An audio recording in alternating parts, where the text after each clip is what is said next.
menempati posisi penting dalam misi Nabi Sallallahu Alaihi Wasallam sebagai seorang Rasul, tidak hanya memberikan penegasan bahwa dengan akhlak itu kita bisa meraih cinta Nabi sekaligus cinta yang utama dari Allah Subhanahu wa taala. Dengan akhlak itu juga menjadi indikator tingkat kesempurnaan iman kita di hadapan Allah Subhanahu wa taala. Dan dengan akhlak itu ternyata itu pun menjadi indikator ketakwaan seorang hamba di hadapan Allah Subhanahu wa taala. Karena ketika Allah menyebutkan kalimat takwa dalam Al-Qur'an juga terkorelasi dengan penjabaran akhlak dalam berkarakter di kehidupan. Quran surah ketiga Ali Imran ayat 133 sampai 134. Paling kanan sebelah atas ketika Allah menyebutkan orang takwa di sini, wasari'u ila maghfiratin min rabbikum wa jannatin arduha as-samawati wal ardu uiddat lil muttaqin. Bergegaslah Anda untuk memohon ampunan kepada Allah, evaluasi diri, segera berubah, dan dambakanlah setidaknya bisa meraih surga di akhirat kelak yang kami siapkan, kata Allah, seluas langit dan bumi untuk orang takwa. Siapa orang takwa di sini? Ternyata yang disebutkan bukan aspek pertama dalam bentuk ibadah ritual, tapi ternyata akhlak. Alladzina yunfiquna fis sarai wad dharra. Akhlak berbagi dengan sesama. Wal kadhiminal ghaidha. Akhlak yang sanggup menahan amarah. Wal afina 'anil nas. Kekuatan akhlak yang sanggup memaafkan kesalahan orang lain dengan cara yang wajar. Wallahu yuhibbul muhsinin. Kekuatan akhlak yang menampilkan kebaikan-kebaikan dan kemuliaan dalam hidup. Ternyata yang menjadikan kita menjejak pintu surga seluas langit dan bumi, salah satunya takwa, nilainya kekuatan akhlak. Untuk itulah kemudian Nabi menegaskan dalam sekian hadisnya, dan tadi kami sampaikan dalam hadis riwayat At-Tirmidzi nomor hadis 1987. Imam An-Nawawi menegaskan kembali hadis ini, menyantumkan dalam 42 hadis di Al-Arba'in, beliau tempatkan di nomor 18 itu. Perhatikan periwayatnya. Yang unik, yang meriwayatkan hadis akhlak kebaikan ini dengan sabda Nabi sallallahu alaihi wasallam indama qala ittaqillaha haitsuma kunt. Bertakwalah kepada Allah dimanapun Anda berada. Bukan cuma di masjid, di kantor Anda bertakwa, di rumah tangga Anda bertakwa, di kehidupan sosial Anda bertakwa. Maaf, di bis Anda bertakwa, di angkot Anda bertakwa, di jalan Anda bertakwa. Kalau sudah semua itu hadir dalam kehidupan kita, wa atbi'is sayyi'atal hasanata tamhuha. Setiap orang tidak ada yang sempurna. Kata Nabi, kalau pernah berbuat salah, segera hijrah jadi orang baik. Karena kebaikan itu akan menutup kesalahan-kesalahan yang pernah dilakukan. Demi Allah saya katakan, orang baik sekarang bukan berarti tidak pernah punya masa lalu yang kelam. Karena hidup kita itu semua seperti rembulan, pernah punya sisi gelap. Tapi kita itu punya tawaran. Kenapa kita tidak memilih untuk hadir dengan cahaya di malam yang sangat bening itu? Kegelapan itu bisa tumbuh terlihat indah ketika ada sinar rembulannya. Jadi kita bisa keluar dari kegelapan dengan memunculkan kebaikan-kebaikan. Anda berubah jadi orang baik, maka kesalahan Anda akan dilupakan banyak orang. Bahkan kekurangan kita di masa lalu pun itu akan jadi ibrah. Itu hebatnya. Ada orang dari dulu salah, sampai sekarang salah tidak mau berubah, kesalahannya, maaf, tidak menjadikan hikmah kebaikan bagi orang lain. Tapi hebatnya, orang baik sekarang punya masa lalu yang kelam. Begitu disebutkan masa lalunya, bukan menjadi aib untuknya, tapi hikmah kebaikan menjadi kisah bagaimana dia bisa merubah. Tidakkah Anda lihat sahabat-sahabat Nabi yang diantara mereka punya masa lalu yang kelam? Bahkan hadis akhlak ini ditutup dengan kalimat wa khaliqin nasa bi khuluqin hasanin, dan berakhlaklah dengan manusia. Perhatikan kalimat manusianya. Dari 5 nama yang pernah saya sebutkan, bahkan sejak saya datang ke Bandung di Masjid Al-Murabi, saya sampaikan 5 nama disebutkan dalam Al-Quran manusia pada umumnya. Kadang Bashar 35 kali disebutkan dalam Al-Quran. Contoh Quran pertama kali di Quran surah 15 ayat ke-28. Wa idh qala rabbuka lil malaikati inni khaliqun bashara. Bashar, satu, individual. 2, ins, seringkali disandingkan dengan jin dalam Al-Quran. Pasangan ini disebutkan setidaknya 18 kali di Quran. Ya ma'syaral jinni wal ins, wa ma khalaqtul jinna wal ins. Tunggal masih. Insan disebutkan 65 kali dalam Al-Quran. di 63 ayat berbeda, di 43 surah yang tidak sama. Bahkan surahnya disebutkan dengan namanya, surah ke-76. Al-Insan, hal ata 'alal insan, Ar-Rahman, 'allamal Qur'an, khalaqal insan. Wahyu pertama, Iqra, bismi rabbikal ladzi khalaq, khalaqal insan. Tapi masih tunggal. Teman-teman, 4 Bani Adam. Menunjuk pada asal mula keturunannya. 7 kali disebutkan dalam Al-Quran. Misal Quran surah ke-7 ayat 31 itu. Ya Bani Adam, khudhu zinatakum inda kulli masjid. Menunjuk bahwa semua manusia berasal dari kakek moyang yang sama. Adam alaihi salam. Tapi di sini ketika Anda diminta berakhlak kepada manusia, tidak disebutkan bashar, bukan disebutkan ins, tidak disebutkan insan, tidak menyebutkan asal moyang Bani Adam, tapi maaf, disebutkan yang kelima, nas. 241 kali disebutkan dalam Al-Quran. Kalau disebutkan an-nas, itu artinya menunjuk pada manusia semua kalangan. Besar, kecil, tua, muda, laki-laki, perempuan, merasa baik, merasa kurang baik, semua. Sepanjang dia masih manusia, maka tidak ada ajaran terindah kecuali dari Al-Quran dan Sunnah Nabi SAW. Sepanjang masih manusia, ada peluang dia berbuat baik. Maka perlakukan dengan kebaikan, mudah-mudahan sifat buruk itu hilang dengan baiknya akhlak Anda. Silakan antum cek. Bahkan akhlak Quran itu luar biasa. Setiap menemukan orang bermasalah dalam Al-Quran, itu umumnya tidak pernah disebutkan nama orangnya. Selalu perbuatannya dengan inisial namanya. Silakan cek. Fir'aun bukan nama aslinya, tapi gelar, inisial dari gelarnya. Farah. Abu Lahab bukan nama aslinya. Ketika disebutkan ingin memberikan akhlak kepada kita, maaf, bukan orangnya yang salah, perbuatannya yang keliru. Jadi kalau Anda ingin meluruskan seseorang, jangan celak namanya. Karena boleh jadi ada nama yang serupa, dia tidak melakukan perbuatan yang sama. Silahkan cek. Ada seorang bernama Hasan misalnya, melakukan keburukan. Anda celak namanya, dasar Hasan kamu. Ingat, cucu Nabi Hasan. Kamu Hasan, kelakuan otong. Ingat, otong pun belum tentu begitu. Itu di Pandeglang. Ada pondok pesantren As-Salafiyah, As-Sanusiyah. Pemimpinannya, Kiai Haji Otong Yunus. Hati-hati teman-teman sekalian. Jadi ketika Anda menyebutkan nama, Anda ingin mengunjingkan orangnya atau memperbaiki perilakunya. Lihat akhlak Quran. Khaliqin nas. Siapa yang meriwayatkan? Orang yang pernah punya masa lalu yang gelap. Siapa beliau? Jundub bin Junadah. Dari mana beliau? Dari kabilah Ghifar. Makanya disebut dengan Al-Ghifari. Yang berasal dari Ghifar. Saya pernah tunjukkan kepada Anda rumus dalam bahasa Arab. Jika Anda temukan al dan ujungnya i, itu umumnya ada di antara maknanya menunjuk nama daerah. Al-Bukhari dari Bukhara. Nama aslinya Muhammad. Bapaknya Ismail. Kakeknya Ibrahim. Kakek buyutnya Al-Mughirah. Yang buyutnya Al-Bardizbah. Tinggal di kecamatan Ju'fa. Kabupaten Bukhara. Provinsi Khorasan. Negara Uzbekistan sekarang. Datang dia. Kemudian mencari hadis. Sampai ke Mekah. Sampai ke Madinah. Sampai ke Irak. Dia katakan. Ana Al-Bukhari. Saya dari Bukhara. Syekh Nawawi dari Banten. Al-Bantani. Ana Al-Bantani. Saya dari Banten. Syekh Ahmad Khatib dari Minangkabau, Ahmad Khatib Al-Minangkabawi. Syekh Yasin dari Padang, Syekh Yasin Al-Padangi. Syekh Abdul Somad dari Palembang, Syekh Abdul Somad Al-Palembangi. Antum sah, silahkan. Siapa namanya? Saya Sandi. Dari mana? Trans Studio. Boleh? Ana Sandi at Trans Studio I. Sampaikan, sah. Abu Dzar julukannya. Dari Ghifar. Antum tahu siapa Ghifar? Perhatikan ya. Tidak pernah disebutkan Jundub bin Junadahnya dalam nama yang populer. Kalau sekarang antum tanyakan, kenal nggak Jundub? Tidak. Abu Dzar? Kenal. Kenal di mana? Ya, pernah dengar. Jadi kalau disebutkan Abu Dzar, pasti Al-Ghifarinya ikut. Dan tidak semua orang tahu kalau Al-Ghifari itu menunjuk pada daerah Ghifar. Apa daerah Ghifar itu? Daerah yang tidak mudah. Daerah hitam di masa lalu. Banyak kehidupan perampok pada saat itu. Maaf, mereka terkenal dengan petualang yang sangat tangguh. Menyusuri medan-medan dari lembah-lembah sampai kemudian padang pasir. Jadi kalau antum pengen cari petualang yang hebat, itu daerah Ghifar.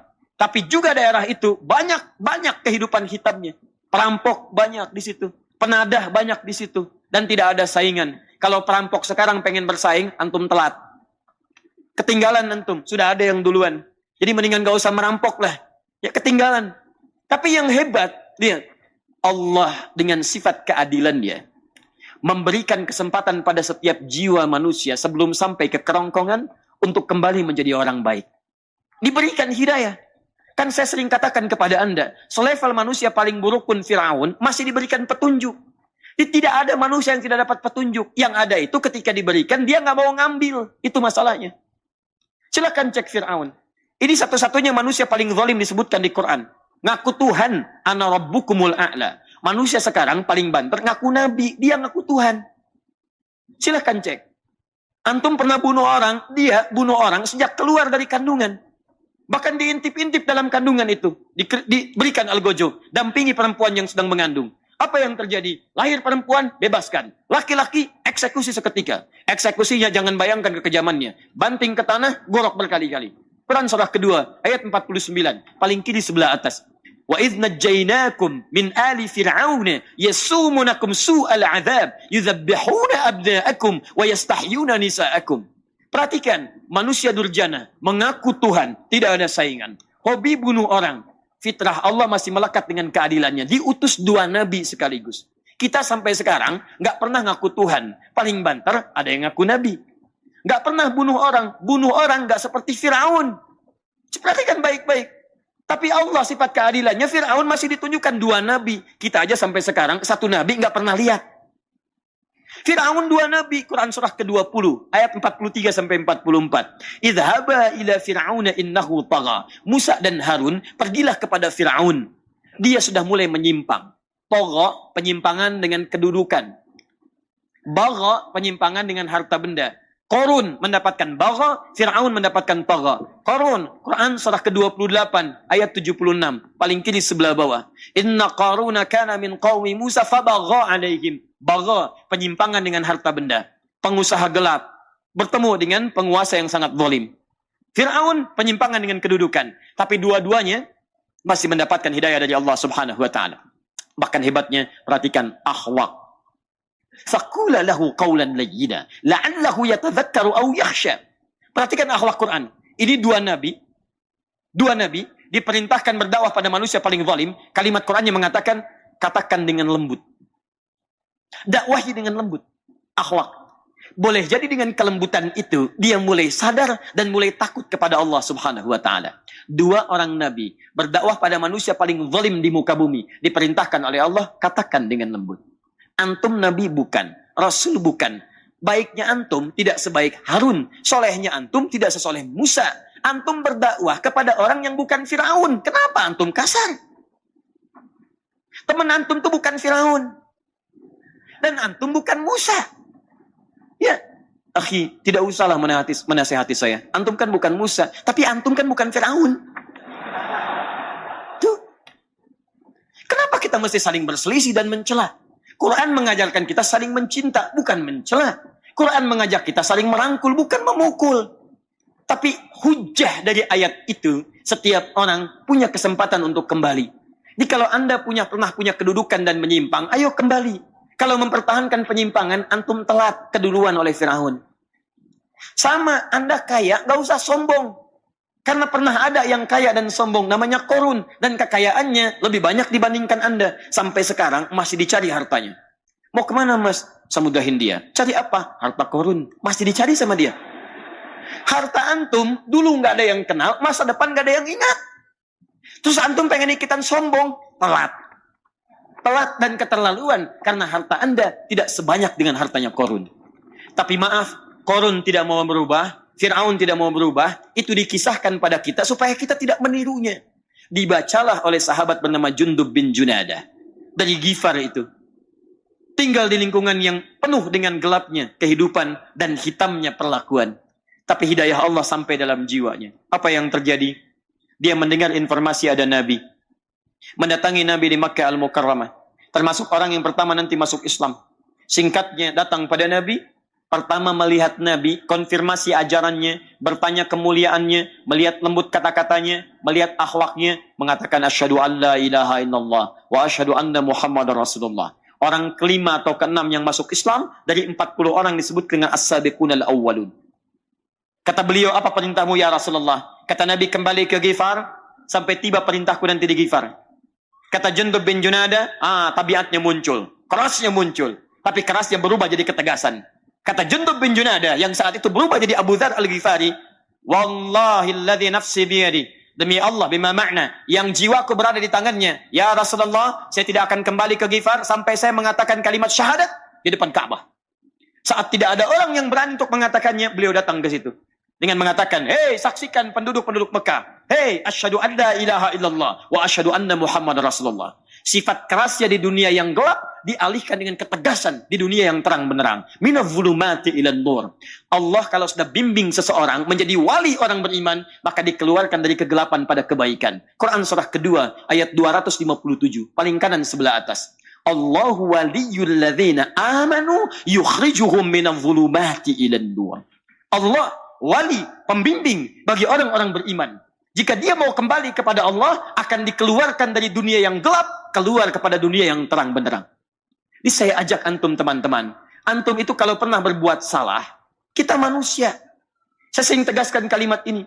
Dulu sahabat Nabi pernah salah, tapi ada peluang untuk kembali. Ayo kita hijrah menjadi lebih baik dalam pandangan Allah Subhanahu wa taala. Biasanya prosesnya tidak mudah. Kalau agak pekat, hidayahnya sampai, tapi perubahannya agak lambat. Tapi tidak mengapa, antum respon, perubahan terjadi. Teman saya sama Ustadz dulu pernah dakwah di Gang Doli, Surabaya. Waktu belum hilang, sekarang sudah habis. Saat berdakwah itu, Masya Allah, kalimatnya, kata-katanya, isinya bagus. Sampai umumnya mereka mendapatkan suasana hati yang berubah, sampai ada yang terharu menangis. Setelah itu datang seseorang yang terharu tadi kepada Ustadz dimaksud, mengatakan, Ustadz, terima kasih telah memberikan pencerahan. Saya banyak ada perubahan dari ceramah Ustadz. Untuk Ustadz, saya berikan diskon 50%. Oh, Masya Allah. Diskon. Kadang-kadang. Nah ini, perubahannya ada. Cuman kalau terlampau banyak keburukan dikerjakan, kadang-kadang butuh proses. Diskon. Tuh. Dah, balik ke sini. Tapi artinya jiwa kebaikannya masih ada. Setiap kita itu bisa berubah. Maaf teman-teman yang perempuan pernah terjebak dalam hal-hal yang buruk. Ayo teman-teman. Mau di Perancis, mau di Alexis, mau di mana-mana. Ayo kita ajak.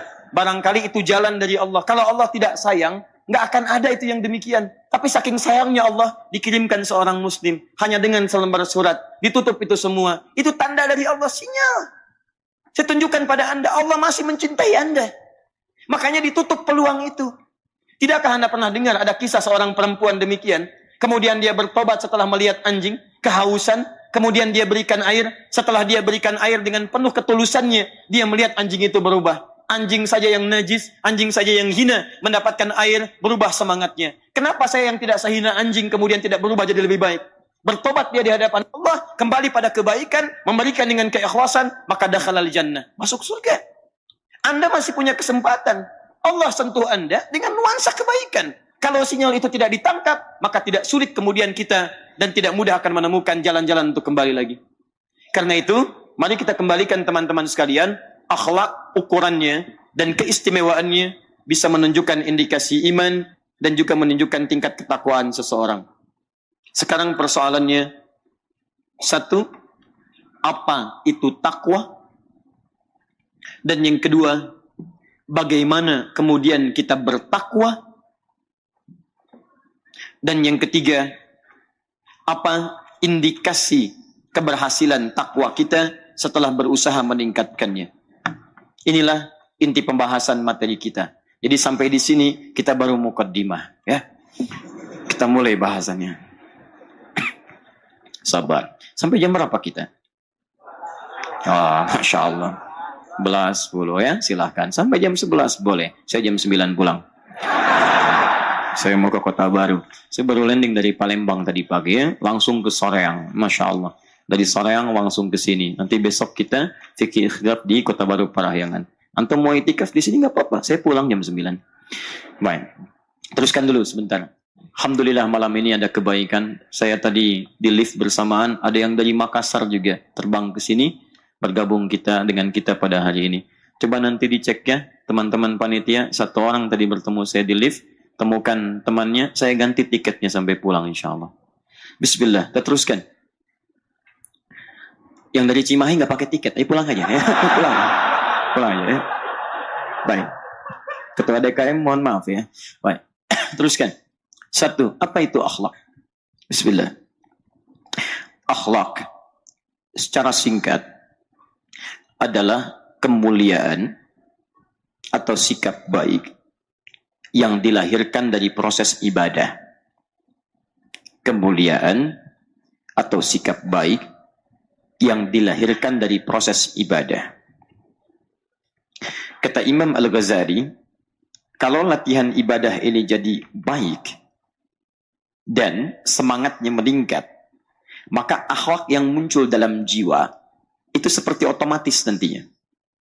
Nanti saya berikan contoh. Baik, saya teruskan dulu. Jadi akhlak, definisi atau pengertiannya adalah kemuliaan atau sikap baik yang lahir dari proses ibadah. Pengertian ini penting saya batasi untuk membedakan akhlak dengan adab. Kalau adab, itu kemuliaan, sikap baik yang lahir dari proses pendidikan atau pengajaran. Diajarkan bisa punya adab. Orang punya adab belum tentu punya akhlak.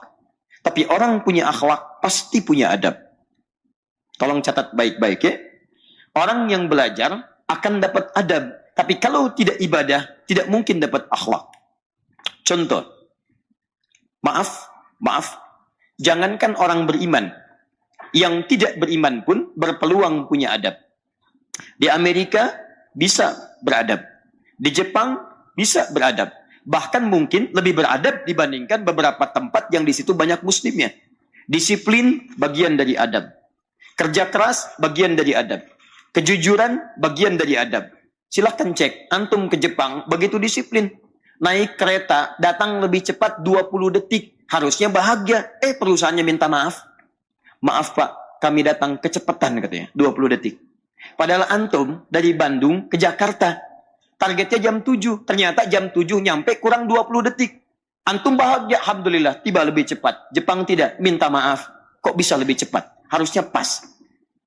Jujur, jangan ditanya. Maaf, dedikasi, jangan dipersoalkan. Disiplin, nomor 1. Tapi, yang mabuk, jangan juga ditanya. Banyak. Pornografi, nyebar. Porno aksi, ada. Dan hebatnya, tingkat bunuh dirinya jangan dibandingkan dengan yang lain. Mohon maaf, 1 tahun itu bisa 30.000 orang. 1 hari artinya 100 orang bisa bunuh diri. Perhatikan, adab tidak bisa menampilkan akhlak. Mabuk masih, zina masih ada. Bunuh diri, iya. Bahkan saya pernah kisahkan ini beberapa kali. Kami pernah diajak lewat satu tempat yang di tempat itu, ya, setiap hari itu hampir 5 orang ditemukan. 5 nyawa kehilangan di situ. Setiap hari. Ya. Saya pernah dibawa ke Gunma. Kata teman kami, Ustaz, ini masih mendingan. Ada tempat lagi, tapi di luar Jepang. Di tempat itu, wah, Allahu Akbar. Bunuh dirinya nggak teratur. Orang Bandung bilang pabalatak. Betul, ya, pabalatak.com. Jadi, mohon maaf, ingin bunuh diri di mana saja. Ini pengen lakukan, ini pengen lakukan. Sampai Pemdanya, konselnya, bikin lokalisasi bunuh diri. Betul. Jamnya diatur. Betul. Jam 9 sampai jam 12. Antum datang jam 8 kepagian, datang jam 1 besok lagi. Lokalisasi. Ya. Ini betul, kawan kami sendiri yang cerita. Saya tidak mengarang situasi. Jadi, dia cerita pernah satu ketika begitu akan ada bunuh diri, bertemu dengan seorang muslim di situ. Ya, terus dia bertanya, mau kemana? Bunuh diri. Jam berapa? 10 katanya. Masuk 10. Baik. Jam 10. Tayyib. Apa yang terjadi? Kata dia, ini masih belum waktunya. Ikut saya dulu. Takut terlambat. Masya Allah. Luar biasa lah. Baik. Saya akan ganti kalau terlambat kerugiannya. Baik, kata orang ini. Perhatikan. Nyawa bisa ditukar tuh dengan materi. Orang kalau sudah demikian, itu kadang-kadang nggak mikir. 2000 menghilangkan nyawa. Sekian menghilangkan nyawa. Allahu Akbar. Mau ditukar. Diajak kemana? Masjid. Begitu ke masjid, Masya Allah. Itu fitrahnya sampai sekarang. Quran surah kedua ayat 125. Paling kanan di pertengahan. Wa idh ja'alna al-baita mathabatan lin-nasi wa amna. Dan ketika kami jadikan, tetapkan masjid, Ka'bah dan area sekitarannya. Masjid sebagai pusat ibadah manusia dan tempat yang menenteramkan, tenang. Ada jaminan di Quran, masjid itu tempat yang menenangkan. Ka'bah puncaknya. Anda segelisah apapun di depan Ka'bah, bisa tenang. Bahkan tiba-tiba menangis. Apalagi kemudian Anda menyebar ke masjid. Gak percaya silahkan. Di rumah, masuk rumah, suasana nggak enak. Lihat istri, makin nggak enak. Misal gitu kan. Wah, beda ketika Anda ke masjid. Begitu melangkah ke masjid, suasananya lain. Gak percaya silahkan. Masjid itu begitu masuk, auranya lain. Tenang. Salat 2 rakaat. Duduk di bawah naungan AC. Plak, tidur. Saking tenangnya. Saking tenangnya. Orang tadi diajak ke masjid. Jangankan orang beriman. Yang belum punya iman, ikutan kena bagiannya. Diajak di bagian luar dia. Dengar taklim. Dengar taklim teman-teman. Apa yang terjadi? Ngantuk, tidur. Begitu tidur terlihat begitu enak tidurnya. Nggak tega membangunkan. Bangun jam 2. Begitu bangun, yang muslim mengatakan, maafkan saya lihat Anda itu begitu nikmat tidurnya. Anda terlambat dibunuh dirinya. Lambat. Berapa ganti yang harus saya berikan? Kata orang tadi, jangan diganti. Saya nggak jadi bunuh diri. Kenapa? Saya ingin bunuh diri karena 3 hari 3 malam saya tidak bisa tidur. Entah kenapa di tempat ini bisa tidur. Taib. Maka dijelaskan tentang nilai-nilai Islam, kemuliaan Islam plus dengan tempatnya. Seketika mengucapkan syahadat. Kisahnya viral, kemudian Pemda setempat akhirnya dapat informasi itu, memiliki ide. Sampai kemudian di tempat bunuh diri itu, di sampingnya dibikinkan tempat konsultasi. Orang muslim tadi yang kemudian punya tempat di situ. Kalau mau bunuh diri, konsultasi dulu ke sini.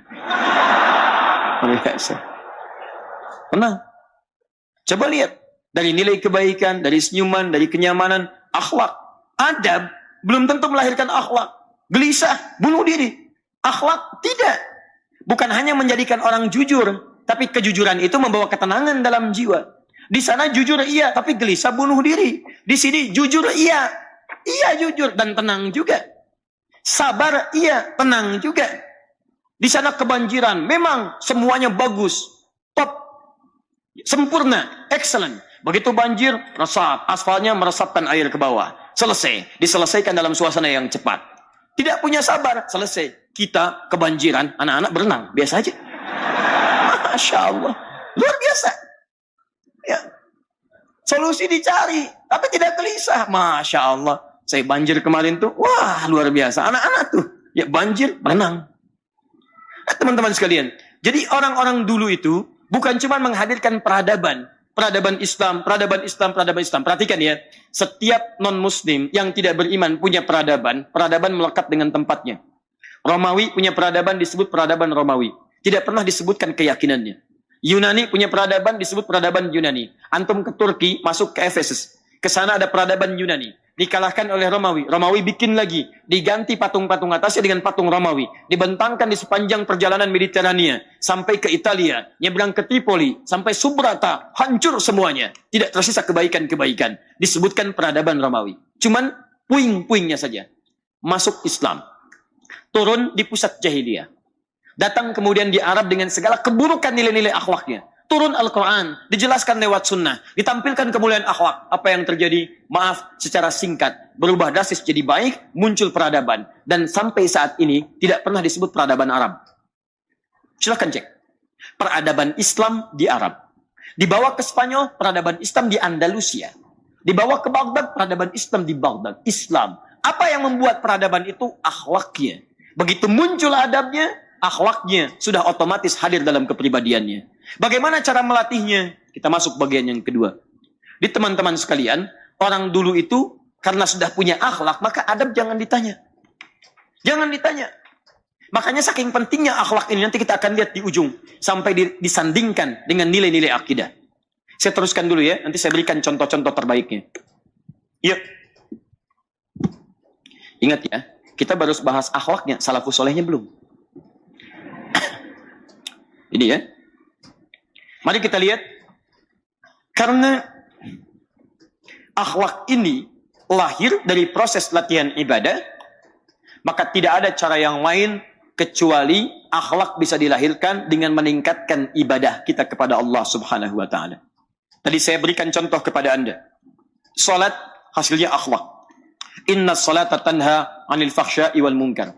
Zakat hasilnya akhlak. Quran surah ke-9 ayat 103. Khudz min amwalihim sadaqah. Sedekah itu bagian dari akhlak. Dari mana taunya? Disebutkan di Quran surah ketiga ayat 134. Alladzina yunfiquna fis sarra'i wad dharra. Diberikan pada siapa? Yang berhak menerima. Siapa yang menerimanya? 8 golongan untuk zakat. Quran surah ke-9 ayat ke-60. Innama sadaqatu lil fuqara wal masakin wal amilina 'alaiha wal mu'allafati qulubuhum wa fir riqab wal gharimin wa fi sabilillah wa ibnis sabil. 8 golongan. Ketika diberikan itu ada yang bernilai infak. Infak Quran surah kedua ayat 215 paling kanan sebelah bawah. Perhatikan 5 golongan. Yas'alunaka madza yunfiqun qul ma anfaqtum min khairin falil walidain wal aqramin wal yatama wal masakin wabnis sabil. Baik itu zakat, baik itu infak. Bagaimana memberikannya? Dengan akhlak. Tujuannya akhlak. Memberikan akhlak, lahir akhlak. Apa dalilnya? Quran surah kedua 263 paling kiri di pertengahan. Qaulun ma'rufun wa maghfiratun khairun min sadaqatin yatba'uha adha. Kata-kata terbaik itu bagus ketika disampaikan minta maaf dengan kata yang baik dibandingkan memberi dengan suasana yang tidak menyenangkan. Akhlak. Kata Quran, berikan dengan cara yang baik. Kasih yang terbaik. Bahkan tidak bisa memberi pun, anugerahkan kata-kata yang terbaik. Akhlak. Apa tujuannya? Dengan itu bisa berbagi dalam kebaikan. Tidak loba dengan urusan dunia. Kita menggenggam urusan akhirat. Berbagi yang lain mendapatkan. Akhlak kepada Allah ada. Akhlak pada manusia ada. Quran surah ke-28 ayat ke-77. Paling kiri sebelah bawah. Wabtaghi fima atakallahu daral akhirah. Wala tansa nasibaka minad dunya. Zakat muaranya akhlak. Apa diantaranya? Akhlak supaya tidak loba dalam urusan dunia. Dan bisa berbagi dengan orang lain. Puasa jelas akhlak. Muaranya takwa. Di antara bagian dari takwa itu akhlak.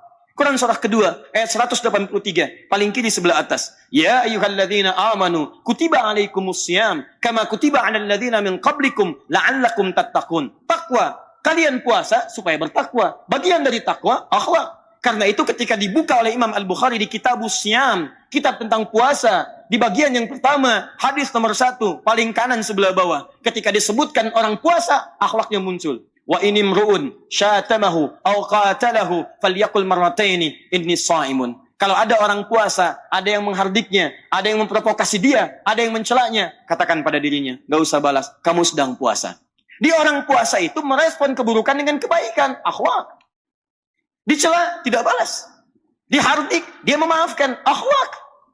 Di kalau orang puasa itu makin baik hubungannya dengan manusia. Salah kalau kita puasa, meningkat ibadahnya, tapi buruk hubungan dengan makhluk.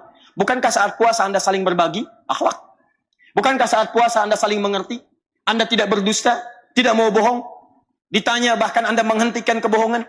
Hebat saat puasa. Akhlak. Udah jam 5 ditanya. Kemana kemarin? Ayo.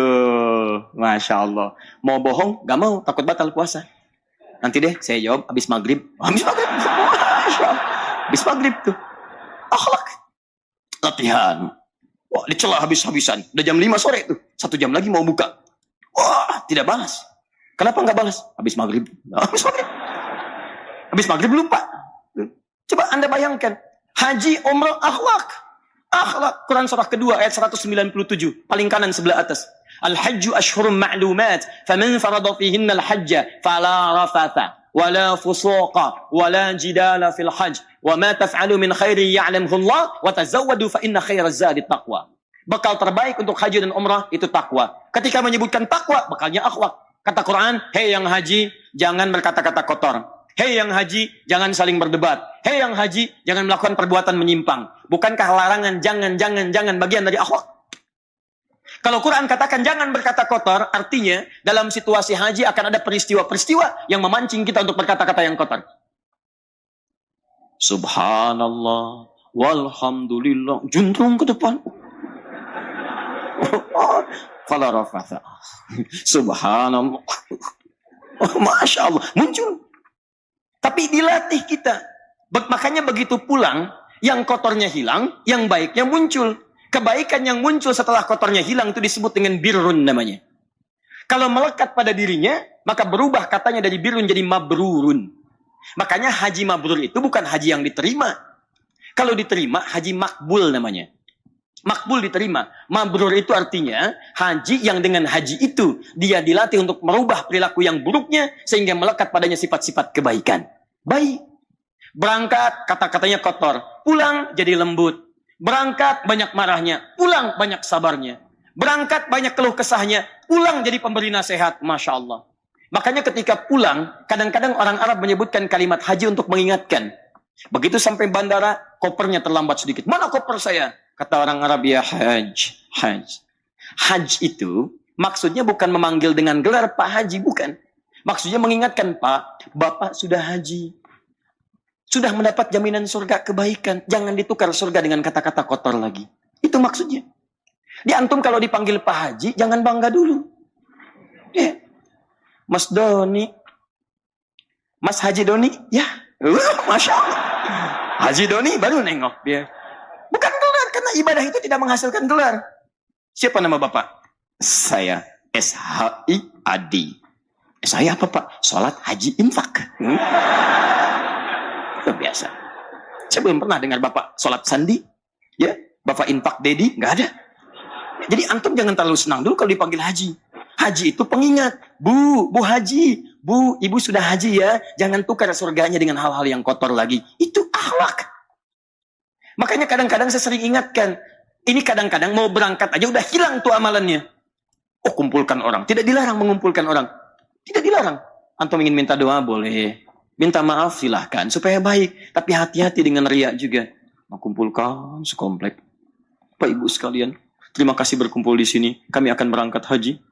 Mohon maafkan kami. Kami banyak salahnya. Doakan. Ini haji pertama kami dalam kehidupan. Barangkali di komplek ini juga kami yang pertama haji. Ya. Yang lain belum haji. Ya. Pak RW belum haji. Ya, Pak RT belum haji. Kami doakan di Arafah yang makbul itu. Supaya sekomplek bisa haji. Habis. Ya, jadi ketika Anda diminta ibadah, tujuan paripurnanya itu akhlak. Jadi kalau sekarang kita ingin meningkatkan akhlak, maka kita harus punya cara untuk meningkatkan ibadah dengan cara yang baik. Pertanyaannya, bagaimana cara ibadah supaya bisa menghadirkan akhlak yang istimewa? Ini poinnya. Ya, silakan cek. Betapa banyak orang sholat, tapi kehilangan nilai akhlaknya. Tidak sedikit orang zakat, tapi tidak punya akhlak bahkan dalam zakatnya. Musim kampanye, zakat. Selesai kampanye, tolong balikan lagi Pak. Karena nggak kepilih. Coba cek. Ada orang infak, bagus. Infak agak banyak, bikin spanduk dari Sabang sampai Merauke. Ngapain? Ini hilang. Sekarang pertanyaannya, bagaimana kita bisa beribadah sehingga bisa melahirkan akhlak? Tidak ada cara lain kecuali mengeluarkan tuntunan dari Al-Quran dan petunjuk Nabi SAW. Kenapa Al-Quran? Karena Allah yang memerintahkan kita untuk ibadah. Quran surah 51 ayat 56. Paling kanan sebelah atas. Wa ma khalaqtul jinna wal insa illa liya'budun. Tidaklah aku ciptakan jin dan manusia kecuali untuk tujuan ibadah kepadaku. Karena Allah yang memerintahkan kita ibadah, Allah yang maha tahu bagaimana caranya kita beribadah kepada Allah untuk melahirkan akhlak yang mulia. Bahkan nanti ulama membuat bab khusus berakhlak dalam ibadah. Di ibadah pun ada akhlaknya. Dengan akhlak ibadah ini keluarlah akhlak tampilan perilaku kehidupan kita. Kenapa mengikuti tuntunan sunnah Nabi SAW? Karena Nabilah yang disebut oleh Al-Quran, surah ke-68 Al-Qalam, ayat yang keempat, sebagai pemilik akhlak yang sempurna. Wa innaka la'ala khuluqin azim. Sungguh engkau Muhammad, pemilik akhlak yang sangat agung. Itu kan buat nabinya Ustaz. Apa hubungan dengan kami? Buka Quran surah 33-nya, ayat 21. Laqad kana lakum fi rasulillahi uswatun hasanah. Sungguh kami tetapkan dalam pribadi Rasulullah, bukan Muhammadnya, tapi misi kerasulannya. Rasulullah SAW dari akhlak yang mulia itu uswatun hasanah. Untuk contoh teladan bagi umat-umat terbaik itu. Anda ikuti, Anda jadi umat terbaik. Seperti orang dulu pernah mengikuti, disebutkan di Quran mereka umat terbaik. Quran surah ketiga ayat 110, paling kiri sebelah atas. Kuntum khaira ummah. Kalian umat terbaik.